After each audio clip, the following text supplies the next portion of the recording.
So season 2 రానే వచ్చేసింది. And ఇవాల్టి ఎపిసోడ్లోకి వెళ్ళే ముందు మీ అందరికీ మరొకసారి పేరున ధన్యవాదాలు చెప్పుకోవాలనుకుంటున్నాను.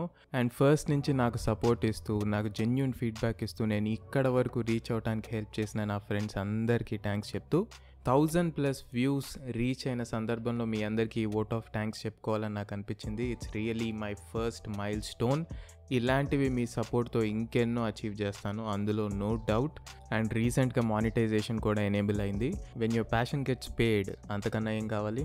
సో ఇంకా మిమ్మల్ని ఎక్కువ విసిగించకుండా మరొక్కసారి మీ అందరికీ ధన్యవాదాలు చెప్పుకుంటూ లెట్స్ బిగిన్ ఆర్ సీజన్ 2.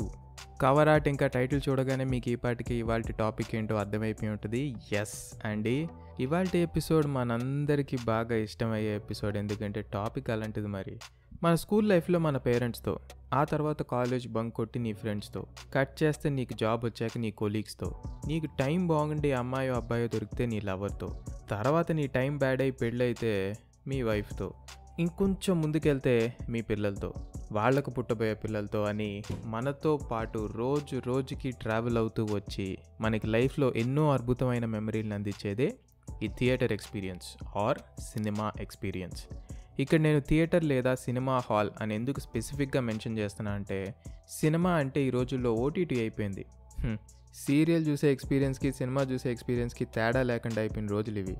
ఇంట్లో ఎంత సౌండ్ పెట్టి చూసినా థియేటర్లో అట్మాస్ ఎక్స్పీరియన్స్ వస్తుందా?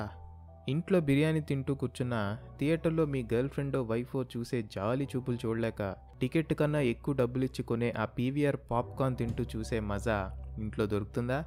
ఆలోచిస్తే ఇలా ఎన్నో ఇంకెన్నో.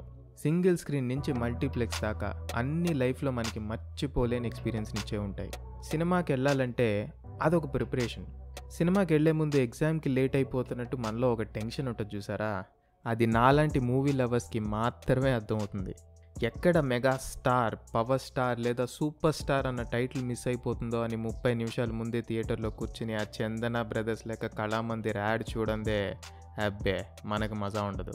యాడ్స్ మధ్యలో ఫ్రెండ్స్తో జోకులు వేసుకోవడం, గవర్నమెంట్ ప్రజల్లో ఏదో అవేర్నెస్ తెచ్చేద్దామని ముఖేష్ గారి నోట్ క్యాన్సర్ యాడ్ వేస్తే వాటిని కూడా మనోళ్ళు క్లాప్స్ అండ్ విజిల్స్తో ఎంటర్టైన్మెంట్గా ఫీల్ అవుతారు చూసారా?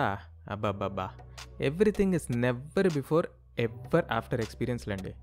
లైఫ్లో ఫ్రెండ్స్ ఉన్న ఎవ్వరూ ఈ థియేటర్ ఎక్స్పీరియన్స్ని మిస్ అయ్యి ఉండరు అనేది నా బలమైన నమ్మకం. ఫ్యూచర్ జనరేషన్కి ఈ మెమరీస్ ఉంటాయో లేదో తెలియదు, కానీ మా వరకు మాత్రం cinema halls wear always a part of life అనే చెప్పాలి. సో థియేటర్స్ గురించి ఇంత మాట్లాడాక ఒక్క సినిమా గురించి కూడా మాట్లాడకపోతే ఎలా కదా?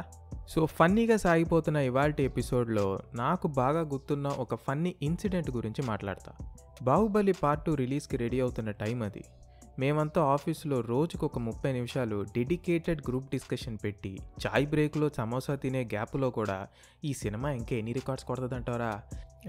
రికార్డ్స్ ఏంటా, ఈ సినిమా ఆస్కర్కి వెళ్తుంది చూడు అని నేను మా ఫ్రెండ్స్ పిచ్చ ఎక్సైట్మెంట్తో ఏవేవో ఊహించేసుకుని రకరకాల అసంప్షన్స్ని బేస్ చేస్తున్న టైం అది. అప్పుడు మా నార్త్ ఇండియన్ కొలీగ్ ఒకడు రోజు ఇదంతా అబ్జర్వ్ చేసి చివరికి వాడికి ఏమనిపించిందో ఏంటో ఈ హడావుడంతా అర్థం కాక వన్ ఫైన్ డే రియాక్ట్ అయ్యాడు. క్యా రే బాహుబలి బాహుబలి బోల్తా రే తుమ్ లోగ్, క్యా ఉतना है ये मूवी में, ట్రైలర్ अच्छा है లేకిన్ మూవీ యావరేజ్ అయినా, మే కల్ దేకా మూవీకో అన్నాడు. ఒక్క సెకండ్ నాకు అదేదో పూరి గారి డైలాగ్ రాసినట్టు దిమ్మ తిరిగి మైండ్ బ్లాక్ అయిపోయిందంతే. అంటే ఆ సిచ్యువేషన్లో మా ఫ్రెండ్స్ అంతా ఎలా ఫీల్ అయ్యామంటే, అదేదో మన ఇండియాని తక్కువ చేసి మాట్లాడుతున్నట్టు, అసలు ఇండస్ట్రీకి ఒక బెంచ్ మార్క్ సెట్ చేసిన మూవీరా మన బాహుబలి, ఇది నచ్చకపోవడం ఏంటని మాకు ఒక తెలియని కోపం, ఫ్రస్ట్రేషన్, బీపీ అన్నీ ఒకే మూమెంట్లో ఎక్స్పీరియన్స్ చేసామన్నమాట. సరే అని అన్ని ఎమోషన్స్ని దిగమింగి ఒక ఛాయ్ కొట్టి బ్రెయిన్ కొంచెం సెట్ అయ్యాక, అరే ఇంతకీ నీకు యావరేజ్ అని ఎందుకు అనిపించిందని అడిగా. ఈలోపు మా ఫ్రెండ్ ఒక వ్యాలిడ్ క్వశ్చన్ వేశాడు. అరే అవునరా, బాహుబలి 2 రిలీజ్ అవుతున్న టైంలో నువ్వు 1 చూసానంటావేంటి, కొంపతీస్ థియేటర్లో రిలీజ్ ఏమైనా చేశారా అని అడిగాడు. దానికి వాడు నై థియేటర్ మే నై, కల్ మేరా ల్యాప్టాప్ మే దేకా అన్నాడు. ఇంకా నాకు బీపీ వచ్చింది చూడండి, మామూలు కాదు. ఏంటి ల్యాప్టాప్లో దేకానా? అసలు ఏం దేకేవరా నువ్వు ల్యాప్టాప్లో అని వివరంగా అడిగితే, మనోడు ఆఫీస్ వాళ్ళు ఇచ్చిన 14 ఇంచుల పెట్లో వచ్చి రాని సౌండ్లో బాహుబలి లాంటి స్పెక్టాక్యులర్ని చూడటమే కాకుండా దాని మీద మళ్ళీ రివ్యూ.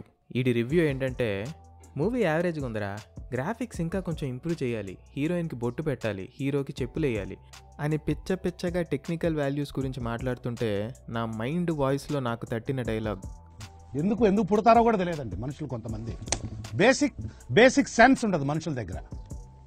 ఓకే కదా, ఎందుకుంటారో తెలియదు ఇలాంటోళ్ళు, కానీ ఉంటారు. బహుశా జీవితంలో అన్నిటిని విమర్శించి అలా విమర్శన అలవాటైపోద్దేమో. సరే అది వదిలేయండి, కానీ దయచేసి నేనేదో నార్త్ ఇండియన్ వాళ్ళని ఇన్సల్ట్ చేసి మాట్లాడుతున్నా అనుకోకండి. హిందీని అసలే ఎగతాళి చేయట్లేదు, ఎందుకంటే నాకు ఇదర్ ఆవో ఉదర్ జావో భయ్యా తోడా ప్యాస్ డాలో తప్ప పెద్దగా హిందీ వచ్చి సావదు. నా ఫ్రస్ట్రేషన్ అలా సినిమాకి ఇవ్వాల్సిన రెస్పెక్ట్ ఇవ్వకుండా, దాన్ని ఎక్స్పీరియన్స్ చేయాల్సిన ప్లాట్ఫామ్లో కాకుండా ఇలా 14 ఇంచుల ప్లాస్టిక్ పెట్టులో చూసేసి వాళ్ళు మళ్ళీ దాన్ని విమర్శిస్తారు చూసారా. కనీసం మావాడైనా పర్లేదు, అమెజాన్ ప్రైమ్లో ఒరిజినల్ ప్రింట్లో చూశాడంట. కొంతమంది యూఎస్లో ఉండే మన ఇండియన్స్ మాత్రం టికెట్కి డబ్బులు ఎక్కువ అవుతాయని తమిళ్ రాకర్స్ అని పైరసీ టొరెంట్ని డౌన్లోడ్ చేసేసి దాన్ని మనకన్నా ముందే చూసేసి మనకి ఇన్స్టాగ్రామ్లో రివ్యూలు ఇస్తుంటారు. పాపా ఇలాంటి వాళ్ళ గురించి ఏం చెప్తాం చెప్పండి. సరే కాసేపు వీళ్ళ గోళ వదిలేస్తే థియేటర్ విషయానికి వద్దాం. థియేటర్లో టికెట్ రేట్లు పెరుగుతున్నాయని నా బాధ కాదు, కానీ పెరుగుతున్న పాప్కార్న్ ఇంకా సమోసా రేట్లు చూస్తే మాత్రం లైన్లో నుంచి నీ మెనూ చదవటం తప్ప కొనే ధైర్యం చేయలేకపోతున్నాం భయ్యా. 300 ml వాటర్ బాటిల్ 100 రూపీసా? పీవీఆర్ భయ్యా, ఇది మరీ టూ మచ్ కదా. పాప్కార్న్ యాడ్తో ఇంటర్వెల్లో మమ్మల్ని రెచ్చగొడతావా? తీరా కొందామని ఆశగా ఆడి దగ్గరికి వెళ్ళి 500 నోట్ ఇచ్చి ఒక పాప్కార్న్ ఇంకా కూల్ డ్రింక్ కొంటే వాడు చేయి చెప్తాడు. సరే చేంజ్ ఇస్తున్నాడేమో కదా అని చూస్తే చేంజ్ కాదు సార్, ఇంకా మీరే 200 ఇవ్వాలంటాడు. రే టికెట్ 150 రా, నేను నీకు 500 ఇచ్చాను, ఇంకా 200 ఇవ్వాలంటావేంటి? అంతే సార్, మీరు చీజ్ పాప్కార్న్ అడిగారు కదా, చీజ్ పాప్కార్న్ 400 రూపీస్ అంటాడు. అప్పుడు నా మైండ్కి తట్టే డైలాగ్ ఏంటో తెలుసా?